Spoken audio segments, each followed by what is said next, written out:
All right, welcome back to the Ireland Contracting Nightly Sports Call. I just came across a tweet here, Chris, and I'd love to share it with you. Your fellow, your old producer, right? Or is he still your producer, Craig Riley?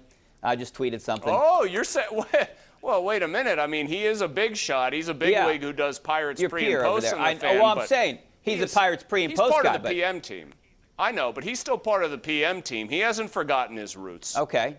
Just double checking. He had a nice tweet out here. I love this tweet. Cole Tucker off to an 0-8 start at AAA Indy as they lost 8-3 tonight. Travis Swaggerty was 1 for 4. Dustin Fowler hit a home run tonight. So Craig Riley, the pre and post game host for 93.7 The Fan, formerly part of the PM team and soon to be again part of the PM team, right? Is that how you would say it? Yeah, he has the strangest schedule of all. I think he's supposed to produce the show tomorrow, but who knows? He might, you're right, though. He might big-time us for the Pirates. Who knows what will happen? We don't really know day to day. Craig, we run on Craig's time, not the other way around on the PM team. He is a big shot over there now. Let's go out to Richard in Indiana. How you doing, Richard? Doing well. How are you, gentlemen? Good. Thanks for calling. Good. One thing to do is talk about Ben and all his throws, but what about all the drop passes by the wide receivers?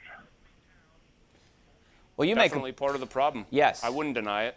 I mean, it was part of the problem, but I don't think anybody really – let me put it this way, Richard. I don't think that the drop passes, if you're going to go back and look at them, you can play butterfly effect and say they all could have altered the outcome of a game, but I think in most cases they wouldn't have fundamentally changed what was happening for the Steelers. And a lot of them, frankly, probably happened in Steelers wins. So it wasn't like a lot of these turned wins into losses or anything like that. Yeah, and you can't blame the drop passes for throwing the ball 5 yards. I think that's the biggest knock on him right now. Let's go out to Joe in Oil City. How you doing, Joe? Hey, this is John from Oil City. Hey, Rich, got a specific question about Villanueva. Yeah, he had a bad year last year, so he signs with the Ravens for right tackle. Now, couldn't the Steelers maybe think about that, or was it a money issue? Well, the Steelers had no interest even in negotiating with him from what he said today. He said they didn't want to retain, they didn't want to bring him back. So that sounds like they didn't have any plans for Villanueva, and maybe the way he looked last year was part of the reason why, Chris. What I'm hearing from some people is that, I mean, I thought it was more construed as he thanked them for making it clear early on that it wasn't going to be happening for him here, and he appreciated that honesty.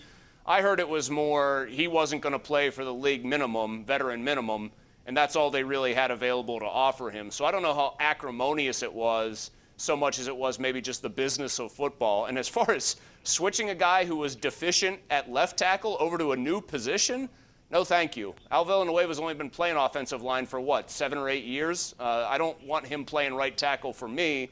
I definitely don't mind him playing right tackle for a division rival, though. You know, two things. I don't want to pay him $7 million a year, and I actually want to see what Zach Banner can do at right tackle. Thanks a lot, Chris. We'll see you later in the week. Hopefully you guys make the switch over to KDKA News right now.